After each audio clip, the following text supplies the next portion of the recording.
The Fabulous 413 podcast is funded by Ski Sundown in nearby New Hartford, Connecticut. Open 7 days and nights a week with a variety of terrain for skiers and snowboarders of all abilities. Hours at skisundown.com. Winter made better. The Fabulous 413 podcast is funded by Northeast Solar, homegrown in Hatfield, Massachusetts, and providing energy savings for their customers for over 10 years. Learn more at northeast-solar.com. Welcome to the Fabulous 413. I'm Khalees Smith. And I'm Monty Belmonte. Later in the show, grab your Kleenex and toss them in a baggie, because word nerd Emily Brewster is talking with us about trademark words that you can find in our local dictionary around the corner. Meaning that you can use them in Scrabble. Yes. We'll also hear about the new Montague digs of a farm specializing in herbs and our relationship to them with Susan Pincus from Sawmill Herb Farm in Montague. But first, you may have heard that housing is overwhelmingly in demand nationwide. And we just so happen to know someone who knows about the Commonwealth's piece of that proverbial pie. Edward M. Augustus was appointed by the Healey-Driscoll administration to serve as the state's first housing secretary in more than 30 years. Prior to joining the administration, Augustus was the city manager of Worcester, where he worked to create thousands of new housing units at all income levels during his tenure there. He previously was the chief of staff of U.S. Congressman Jim McGovern, who... He's on our show every week. I love it. McGoverning with McGovern is what we call the segment. Yes. And he also worked in Washington, D.C. in the Department of Education. What's that? And why do we need it? No. Under President Bill Clinton. Secretary Augustus currently leads the new Executive Office of Housing and Livable Communities, the EOHLC, and has been touring Western Mass this week. He joins us now. Thanks so much. I wasn't aware that he was going to do the audience parts also. Yeah, right. I am the Greek chorus myself. I love it. We mentioned that you're the first housing secretary in 30 years. It was a combined role previous to this. So how has it changed in your opinion? I know you were just appointed this, in the Healey-Driscoll administration. And was it difficult to re-separate those parts out again? Yeah, I think the Dukakis administration was the last time that we had a housing secretary. When Governor Weld came in, he's the one who merged the two together. And it was housing and economic development? Is that what it was? That's right. Yeah. Economic development and housing. And that maybe makes a bit of a difference. Yeah. And, that lasted for 30 years, Democratic and Republican administrations in Boston. But I think when the governor and lieutenant governor were campaigning a couple of years ago, it was clear to them what a pressing issue housing was and the need to really be focused on it maybe in a way that we hadn't been focused on in the last 30 years. And so they proposed legislation that would create the standalone housing secretariat, which basically moved a lot of the functions that were under economic development and housing into their own secretariat. So all the programs that work on homelessness, emergency assistance shelter, which has gotten a lot of press and attention lately with not only Massachusetts families, but new arriving families, rental assistance, public housing. The state is the only state in the country that owns 43,000 units of state-owned public housing. I just came from visiting Wilbraham before I got here this morning. That's my 100th visit. I'm trying to visit every housing authority in the state.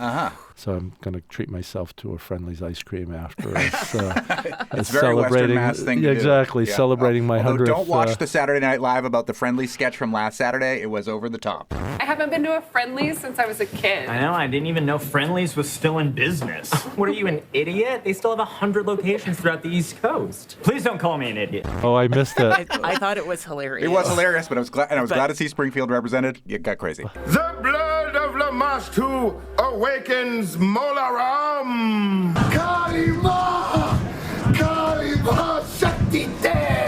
Anyway, we're speaking with the Secretary Augustus about housing and issues, and you mentioned you're trying to see all the housing authorities in the Commonwealth. Yeah. How many are there? Have you seen 100? There are 229. Okay. So I'm not quite halfway there, but every time I'm out in a different region of the state giving a speech or for an event, I try to tie in one or two visits to housing authorities, go into units, see the conditions, talk to the folks who work there, talk to the people who live there, really to get an understanding about what else we can be doing to support that important safety net. Most of the folks, either elderly, disabled, or families that live in our public housing, often do so on less than 30% area median incomes. So they're the most financially challenged. And, my job, it seems to me, is to make sure we maintain that public housing, make sure it's healthy, it's dignified.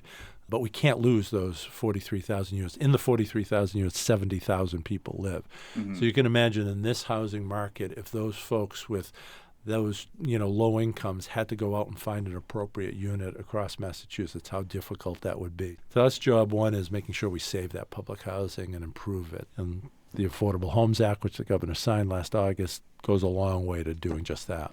I feel like that's a large part of the preservation part of the comprehensive housing plan, because it's in building and preserving what we have. And we are speaking with Secretary Ed Augustus, Housing Secretary. I'll drop the acronym. It doesn't have a clever name that or anything works. like that, right? The Housing Secretary. And the Healy-Driscoll administration has released a comprehensive housing plan. How does that differ in Western Mass than it looks in the Boston area? What are the unique challenges that we're facing in the 4 counties of Western Mass, or maybe advantages that we have in the 4 counties of Western Mass? Yeah, I think there's a lot of nuance across Massachusetts, but there's also some kind of consistent trends.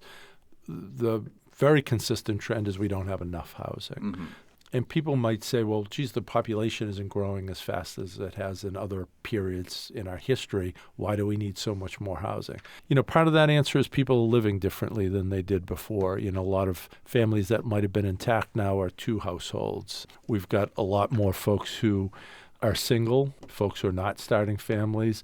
Just the way people are living and the size of our families is different than it was 20 or 30 years ago. Also, we really have not been building enough housing to keep pace. As you get to the western part of the state, particularly into the Berkshires even more so, you find that the housing stock is older, and that brings with it its own unique challenges, whether it be trying to age in place in an older housing stock that often doesn't have the accessibility upgrades that allows you to stay at home as long as you might like when you've got multiple stairs to climb or a tub to step over every time you need to take a bath or shower, cabinets and drawers and appliances that aren't always at the right height, or turn radiuses when you've got a walker or a wheelchair you're trying to maneuver. So we have a lot of issues in terms of making sure our housing stock meets the current needs of our population as demographics are changing. The housing plan really tries to look at that. What are those demographic trends? And they're different in different parts of the state.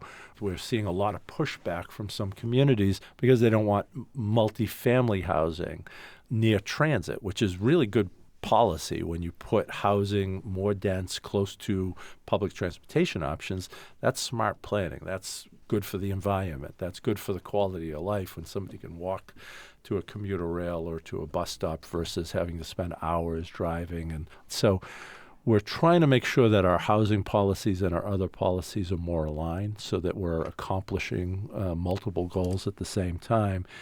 But, there's a reason we haven't built a lot of the housing. There's a lot of NIMBYism. Yeah, not in my backyard, if you're not familiar with that acronym. Exactly.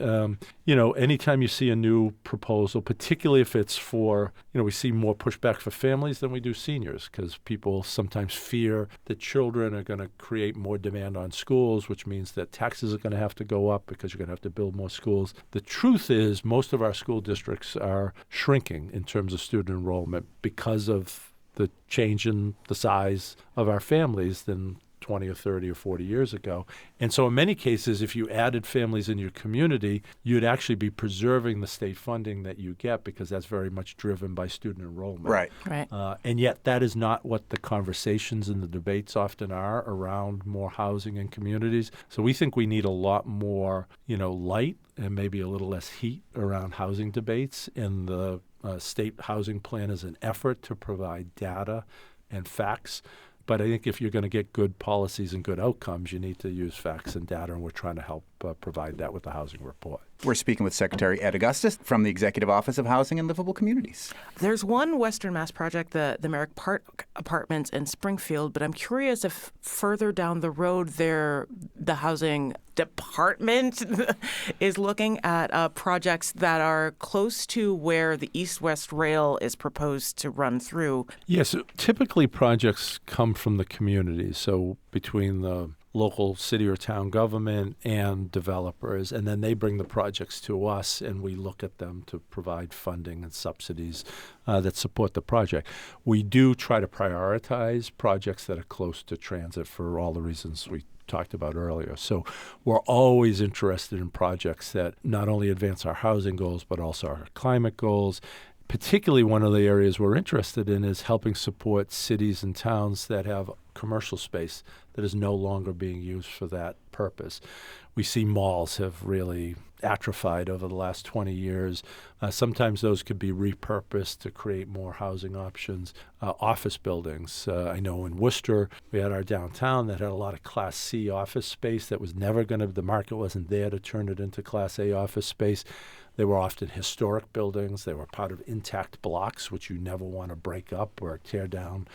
And yet, we had to figure out how to reposition those. And in many cases, we created housing on the upper levels and kept the first floor levels as commercial. So you had the retail that supported the families and individuals who were living there and activated that streetscape. So you've got the vibrant, kind of walkable town centers, city downtowns that you want, but you've got the density that helps support that retail coming back, because retail's looking for people. They're looking for bodies, and if you can align those two.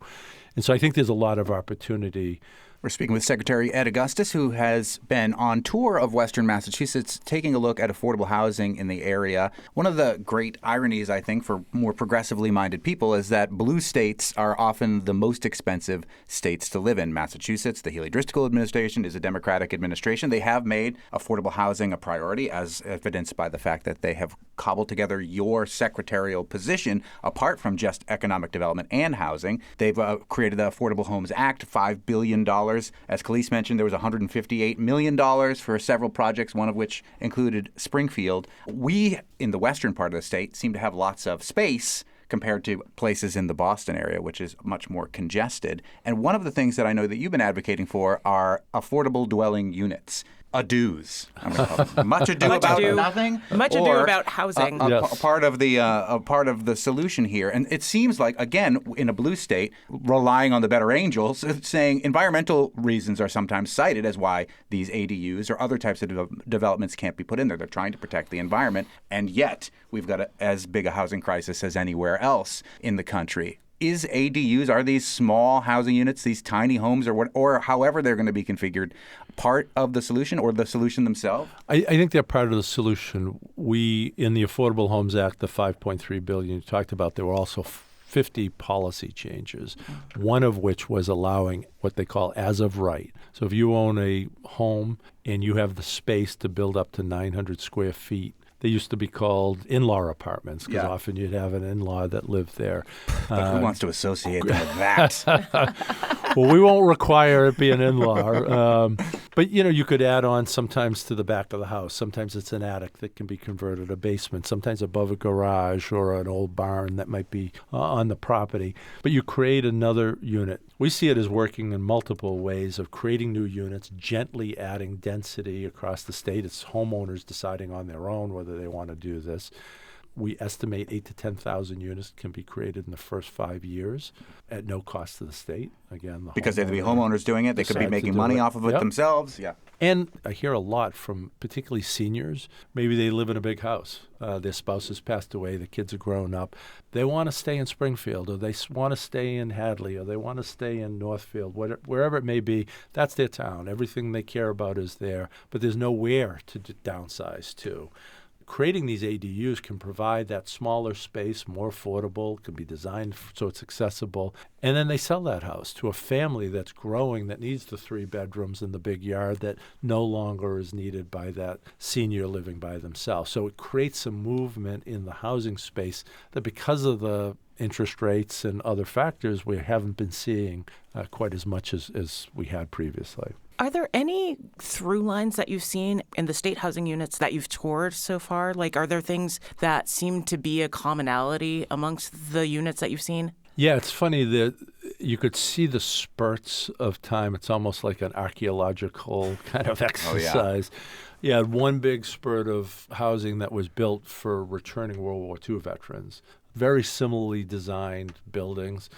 And then after the cycle of veterans went away, it turned into a broader public housing portfolio. So if you think about that housing, it's 75 or 80 years old now and needs a lot of capital investment.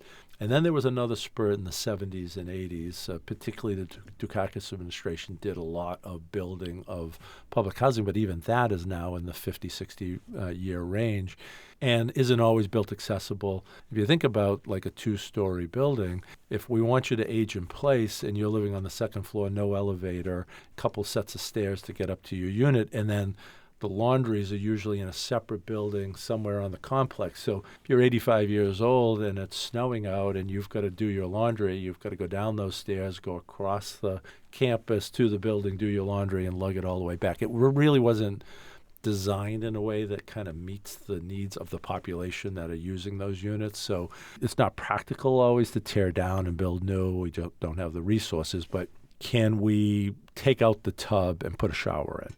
Or put a tub cut in so that if you move in there when you're 60, it's going to be more accessible when you're 75 and 80 and maybe need that additional accommodation, and we don't have to displace you, but we've done it at the normal turnover point. We're speaking with the Commonwealth Secretary of Housing, Ed Augustus.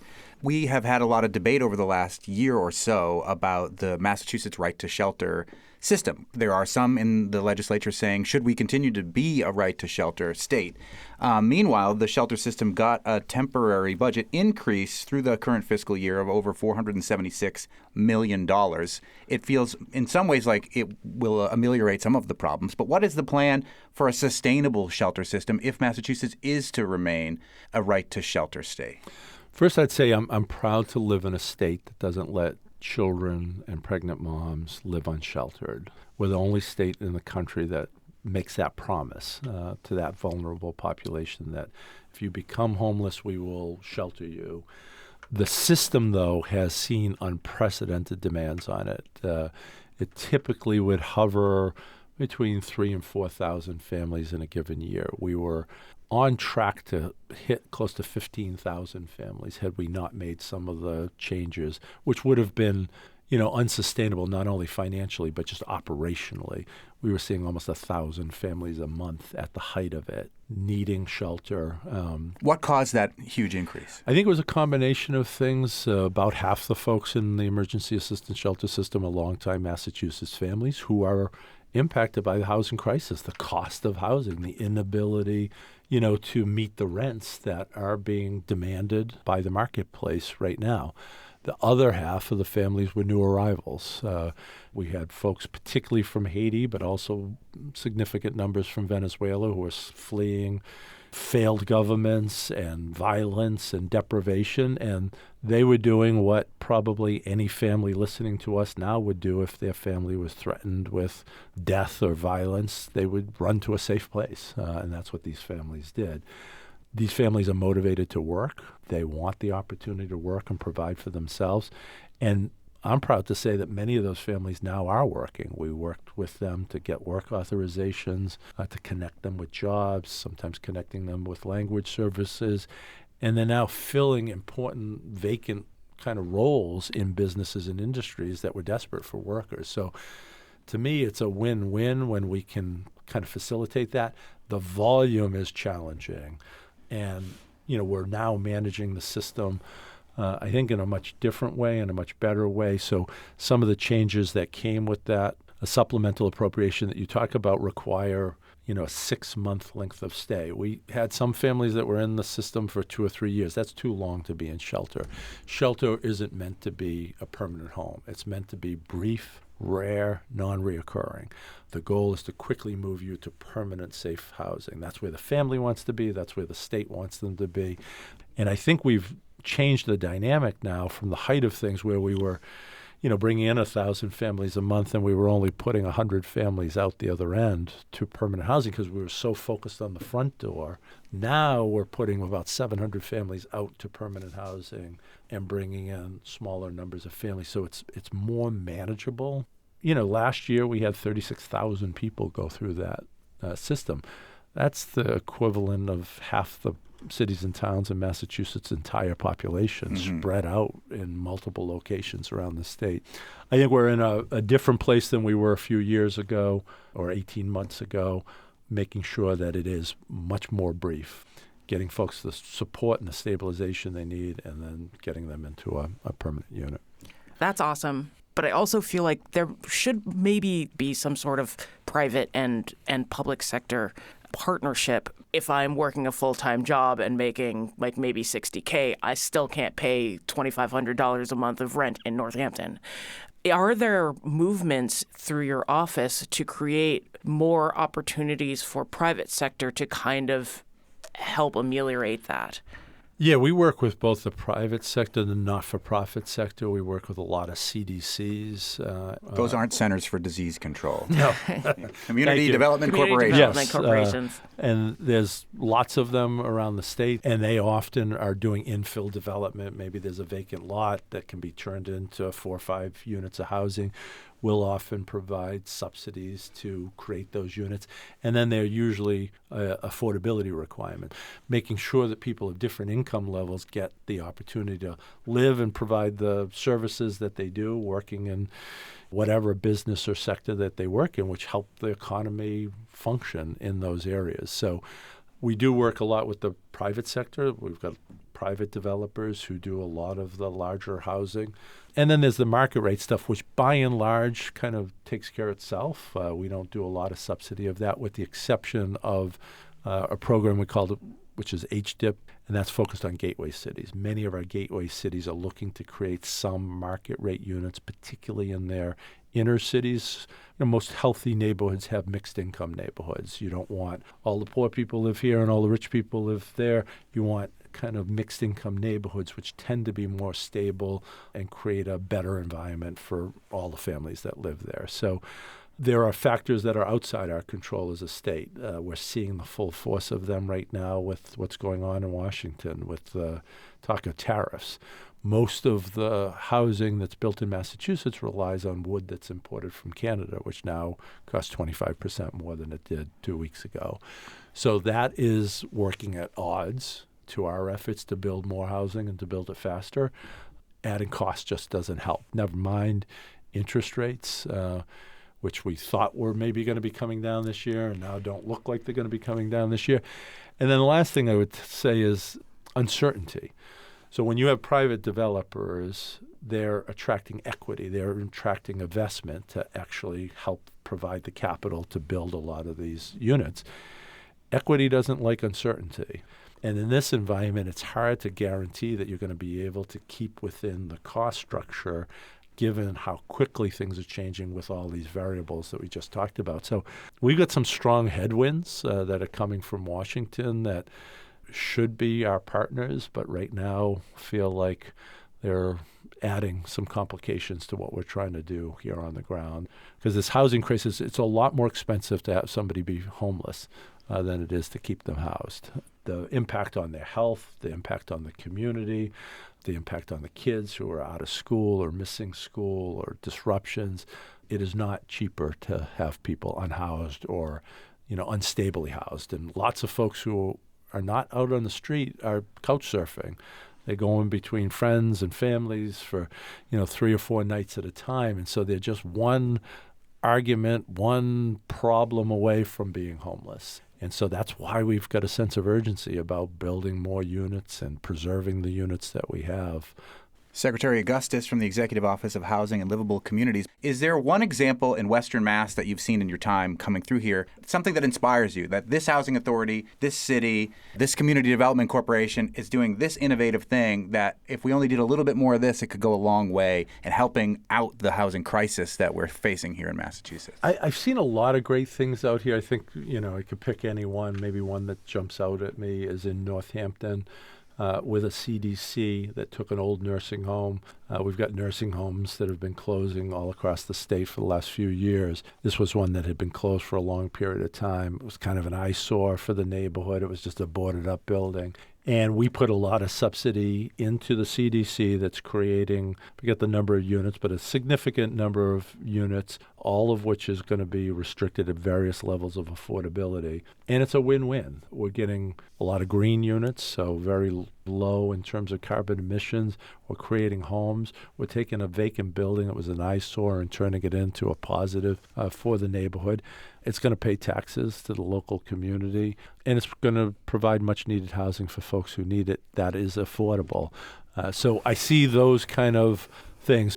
sometimes we could dwell on all the challenges, and there's a lot of them, but we also have to celebrate the positives and what can happen when the right people come together with the right tools. You can make good things happen, and it's one building at a time, one unit at a time, one neighborhood at a time. You start to get traction, and you start to get some kind of relief on the pressures that people are feeling in this housing crisis. What are some of the unique challenges for this mission of creating all of this housing to Western Mass? Honestly, I would tell you that probably the biggest challenge is basically it costs the same amount to create a unit of housing in Springfield or Pittsfield or North Adams as it does in Worcester or Boston or Cambridge, except you can't get the same rents or you can't sell it for the same amount. So typically, because the markets are a little weaker out here, it takes either a lot more subsidy or it's sometimes harder to get developers who see the ability to get a return or to get the subsidies that they need to create those units in some of the weaker markets. I think the median family income is about $128,000 across the state. It's maybe $150,000 in the metro Boston area, but it's less than $100,000 in Western Mass. And that makes a difference when you're calculating, all right, how much rent do I have to get in order to cover the cost of building a $20 million building? Mm-hmm. And so that's where we need to all work together. What can we do to take some of those costs out or to subsidize those costs to try to meet those needs? So I'd say that's probably the biggest challenge. Secretary Ed Augustus from the Executive Office of Housing and Livable Communities, thanks so much for joining us here No, today. Thanks for having me. I appreciate the discussion. We talked quite a bit with Secretary Augustus about more concerning the housing crises in Massachusetts, and we'll post our full conversation with him on our podcast. In fact, we'll have longer versions of just about every conversation we're having today posted online, including extras from our next conversation with Susan Pincus of Sawmill Herb Farm. You're listening to The Fabulous 413 on 88.5 NEPM. The Fabulous 413 podcast is funded by UMass Amherst School of Public Policy. Admissions now open for graduate programs in 2025. Learn how to become a changemaker at umass.edu/SPP. The Fabulous 413 podcast is funded by Window World of Western Mass, a local family business with experienced craftsmen offering skylights, siding, gutters, and doors. windowworldofwesternma.com. Time for another Local Hero segment with Claire Morneau from CISA, the Local Hero folks, and Susan Pincus from Sawmill Herb Farm in Florence. This is really cool because we've been to dairy farms and cattle farms and general standard produce farms. No place that's doing and looking at herbs specifically. What made you want to focus on herbs for your farm? So I got into growing herbs many years ago when I was working at a vegetable farm in the valley, and I was starting to learn about holistic health and starting to take an herbal medicine class. I did an apprenticeship, and I realized that herbs are amazing medicine, and there are also a lot of perennials. And at a vegetable farm, it's primarily annuals that we're growing, and I was really interested in doing a different type of growing.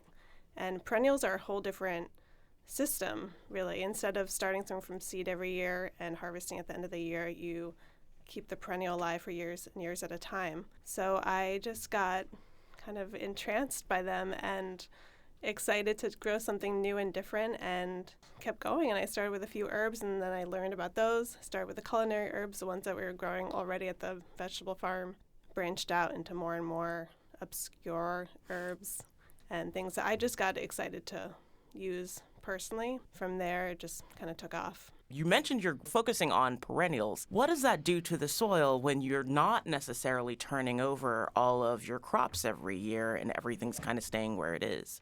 By not having to till the soil every year or even prep the soil, we're able to keeping all that soil life intact. The root systems stay in place, so the mycorrhizae, the fungi, the microbes, everything's still connected and living in the soil there. So those plants could be in the soil for 15 years. You recently moved the farm from Florence to Montague. Oh. What was that process like? What was the logic there? I was in Florence at Griffith Northampton for 11 years, which was an amazing experience, and I feel so fortunate to have gotten my start there. and I'm still connected with that land and still have a whole patch of elderberries growing there.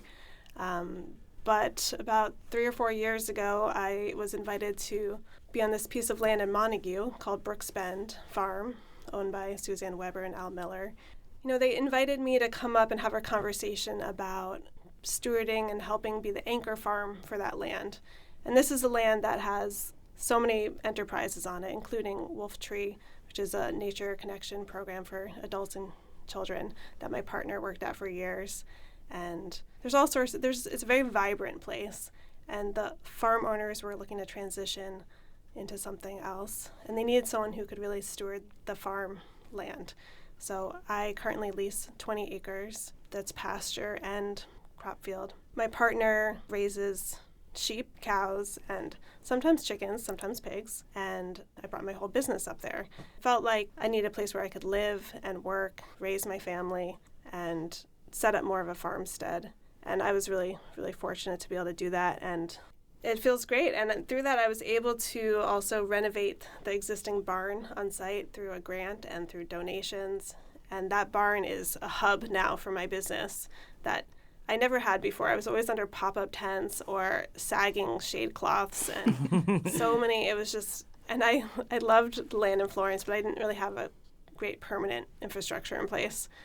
And so this barn is an apothecary. It's a workshop space. We do classes now. We're holding events. We're having an amazing event coming up this weekend.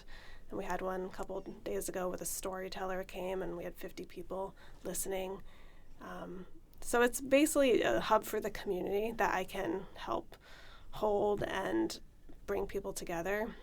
So you have 20 acres there. How large is that the full run of Brooks Bend, or is there more, and are you looking for other farming partners to be there too? The land currently I think it's about 90 acres total, and a lot of that is wooded, and that's where a lot of those nature connection programs are taking place. And it's a pretty magical thing to walk through the woods there and see all the kids' programs. But there is one pasture that is really dry and sandy, and we were actually planning through this Climate Smart grants to plant a bunch of edible fruit and nut trees there.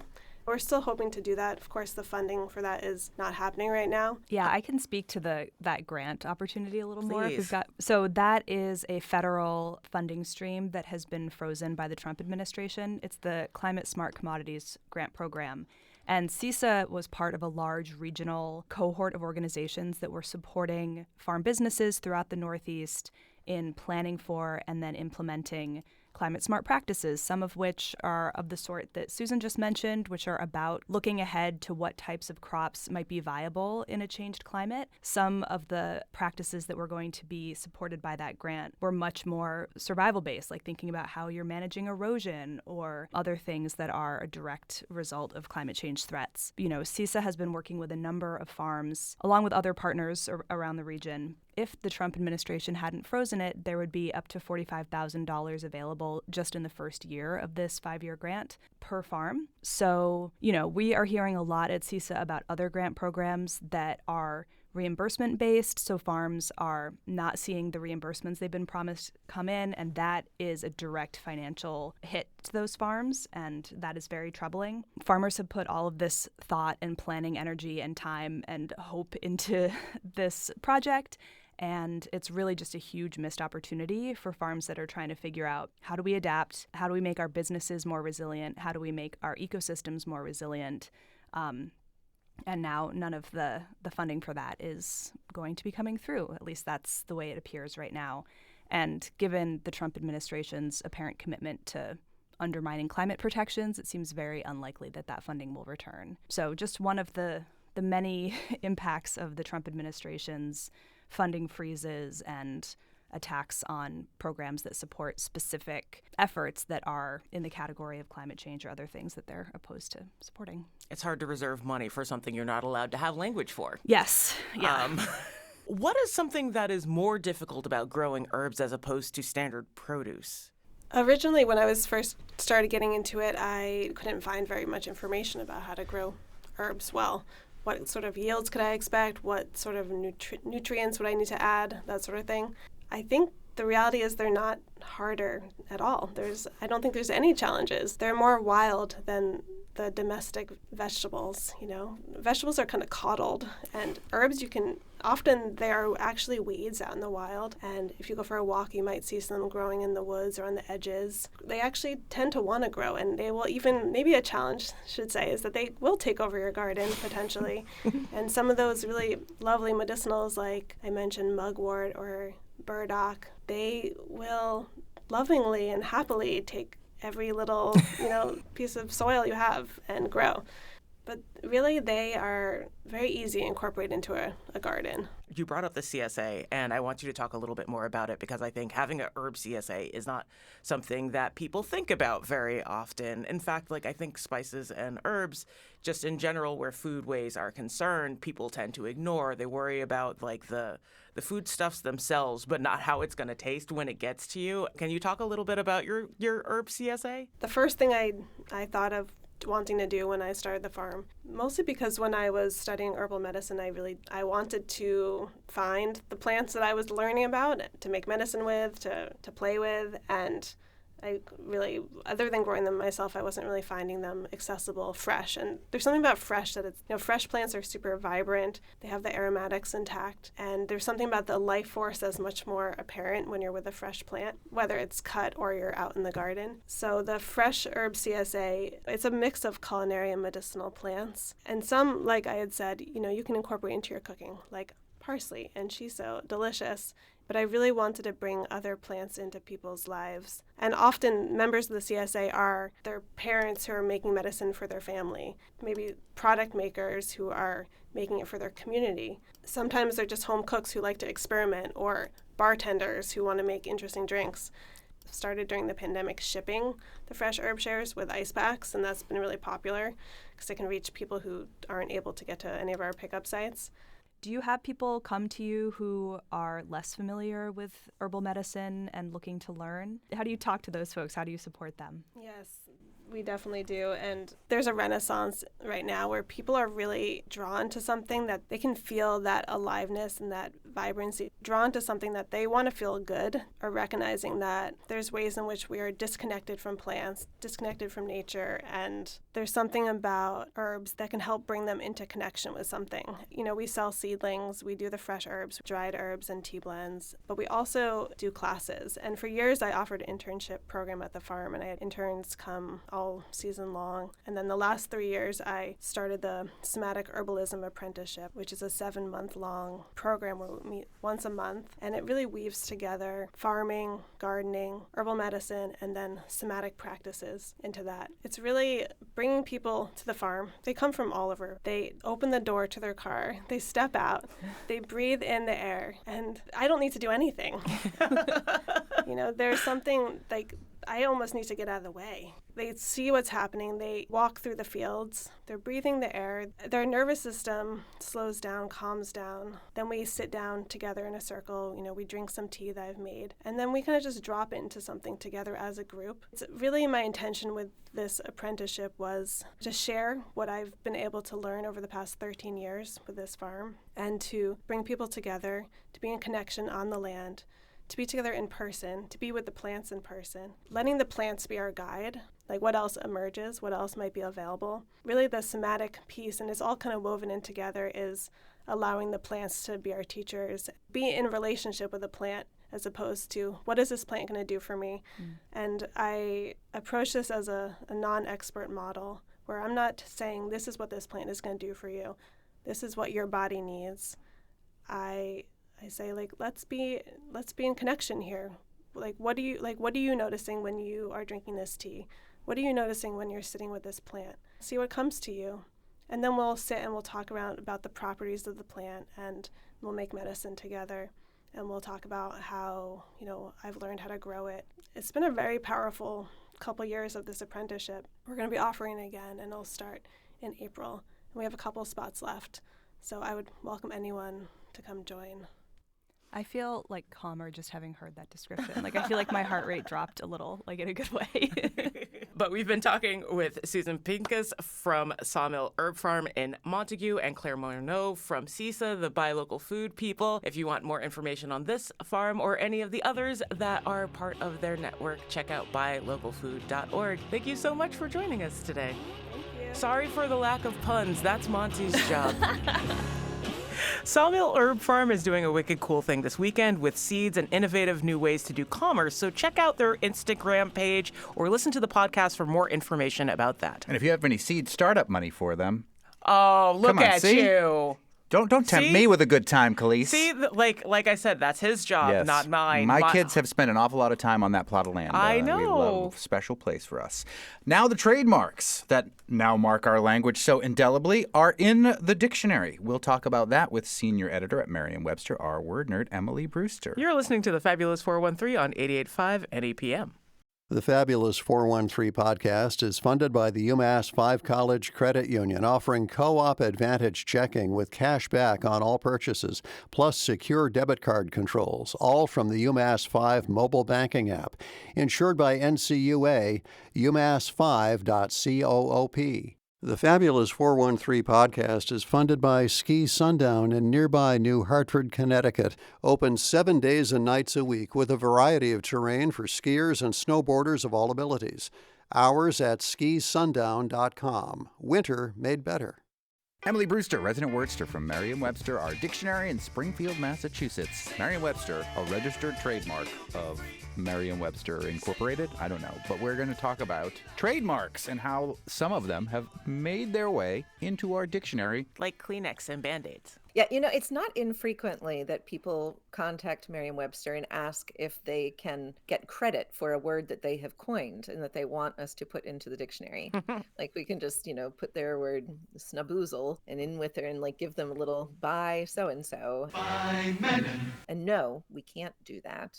But we have to enter words that are in common usage, whether or not they are trademarks. So if somebody starts saying, let's say, tweet as a means of putting a message on a certain social media platform, does that have a capital letter or a lowercase letter? Tweet itself was not ever trademarked, but Twitter was a proper name, and we don't enter Twitter, but we do enter that use of the word tweet. Mm-hmm. When does it make the jump from When does animal it to make the human? jump? Like 5 years ago. Oh my gosh, wow. Oh, yeah. When do we stop letting the birds just Twitter and then instead it becomes its own Human-born franchise illness. thing? Oh, sorry. Yeah, no, I guess. accurate. Well, there's no magic formula, and there's no way that people can really contain the impulses of the speakers. People will use terms that are trademarked as if they are not trademarked, right? We cannot stop them. It's really just how prominent a brand becomes. As the dictionary, we will continue to define it as a trademark as long as the trademark itself is still live. So it says in the dictionary this is a trademark. What are some of the examples of the ones that are still considered trademarks that we might not think of? Besides the ones that I already used. Kleenex and Band-Aid, right. So the Yeah. definition of Kleenex, it actually doesn't even get a definition. When you look up Kleenex at merriam-webster.com, the part of speech is trademark, and where the definition should go, it just says used for a cleansing tissue. That's a definition. It's a definition in the form of a usage note. Yep. People say, like, can I have a Kleenex instead of can I have a cleansing tissue? We should all change over to that. It'd be really fun. It takes so much longer. Remember our last show about slang? Could I have an adhesive bandage? Right. Band-Aid, still trademarked. How about baggies? What? Oh, really? Yeah. Baggies. Who holds the trademark for baggies? Hefty. Hefty.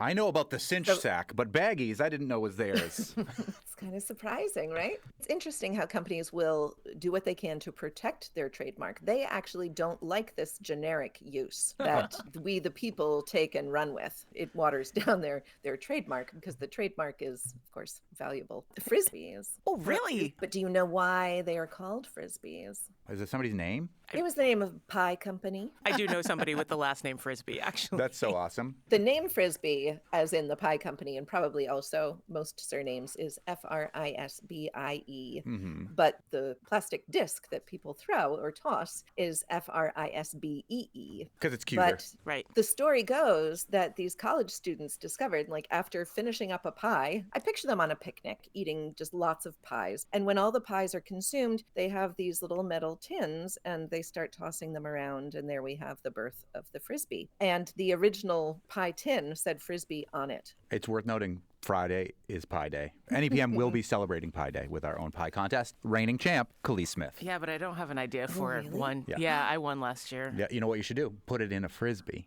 but not a pie plate, like the actual toy, and we That- can throw it around. We can throw it at each other. That is gross. I think it'd be fun. Everyone will know that this was not my idea. How does one get to be a judge at the pie contest?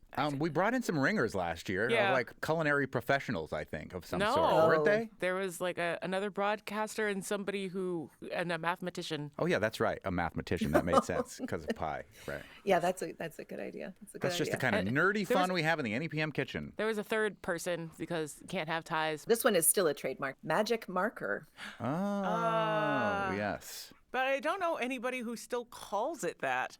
Oh, is that true? Yeah. I guess we just call them markers. We don't just call them markers Or now. Sharpies, which is definitely still a Well, trademark. that's definitely a trademark. Yeah. The last people that I knew that called them magic markers have all passed. I used to call them Mortimer Ichabod markers until you couldn't do that anymore.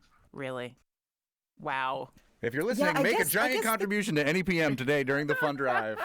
So magic markers. Yeah, magic marker. And that trademark is still held by the Bic company. When I think of the term magic marker, I think of one of my favorite filmmakers. Do you two know Chris Marker, the French filmmaker? No. He made No. La Jetée, which was later adapted as 12 Monkeys. Oh. Yeah. And he changed his last name to Marker because of the magic marker. Really? That seems like somehow fitting considering the content of his movie. I was thinking of Magic Mike, which is a totally different movie. That's and, very different. And now I'm picturing Mortimer Ichabod Marker dancing. And now I have the Picture Pages song in my I head. know. I didn't mean for us to go down this road.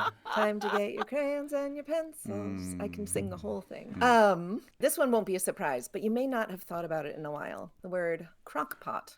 Oh, yeah. I use my crock pot a lot. They're not very effective, it turns Depends on out. what you're making. Well, no, there's studies done on it, but because of the way that they heat, it's actually not that useful.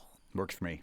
There are some things that people put in crock pots that take way, way, way longer. You could just put it on the stove or get an Instapot where you're doing it under pressure and it'd be better. Not if you want to And the make a crock rack pot of is ribs also- and eat them in 8 hours and just put them on the countertop and walk away. What are you talking about? If I put ribs in my pressure cooker, they're done in 45 minutes. But I want to walk away. I don't want them to be done in 45 minutes. I want to eat them in 8 hours. I mean, you can still eat them in 8 hours. Hashtag crock pot forever. Hashtag trademark crock pot forever.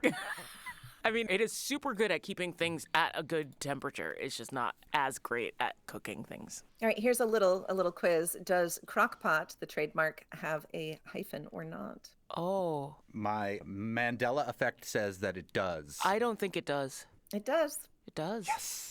There's no K, right? It's CROC? No, it's okay. It is a K. Okay. Yep. Oh, that's the shoe that I've been trying to cook things in.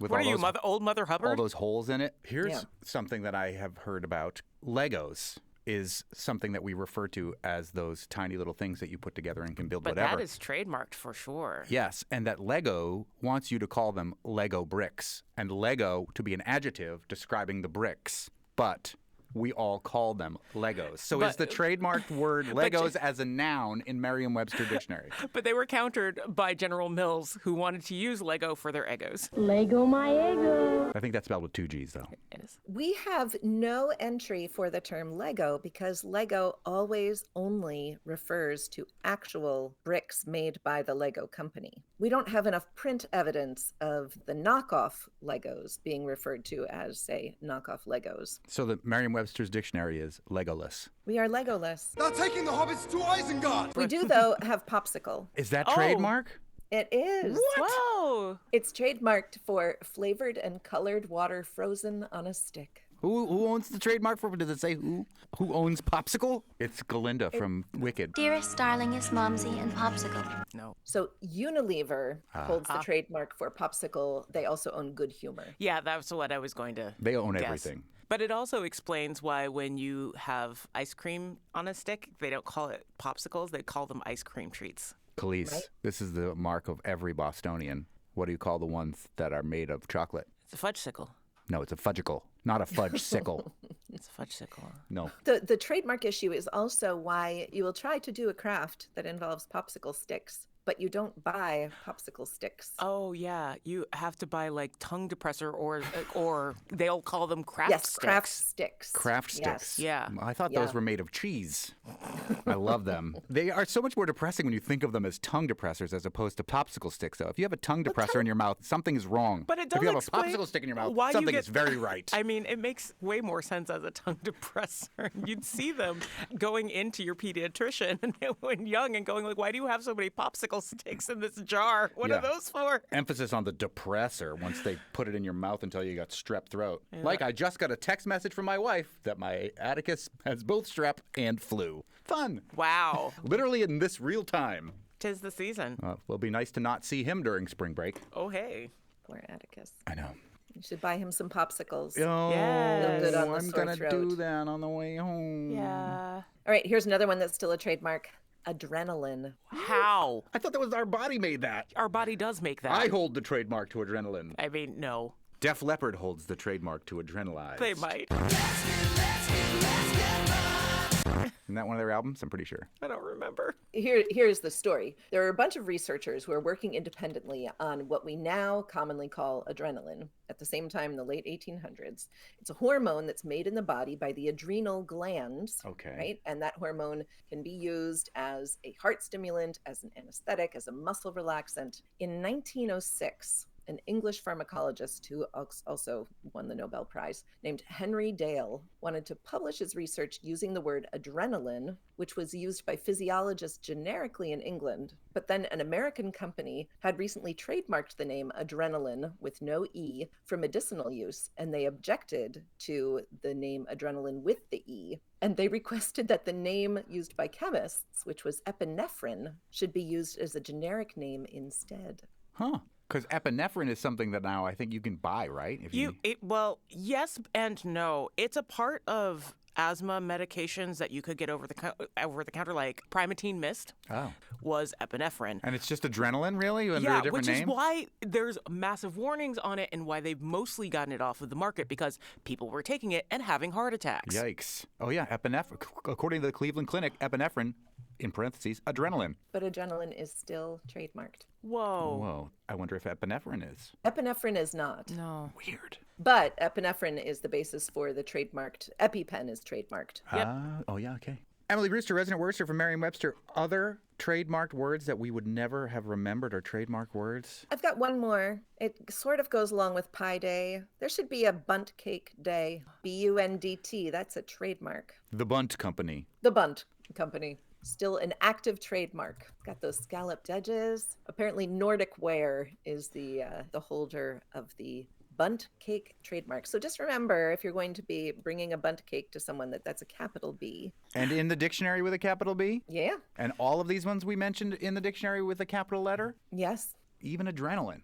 Apologies. No. Adrenaline is not capitalized. Kleenex, I'm assuming, is. Yes, Kleenex And definitely is. And Band-Aid Band-Aids is. Band-Aid feels like it graduated. Dumpster used to be one, but no longer is. So Wait, you there was can a now trademark lowercase for that. dumpster?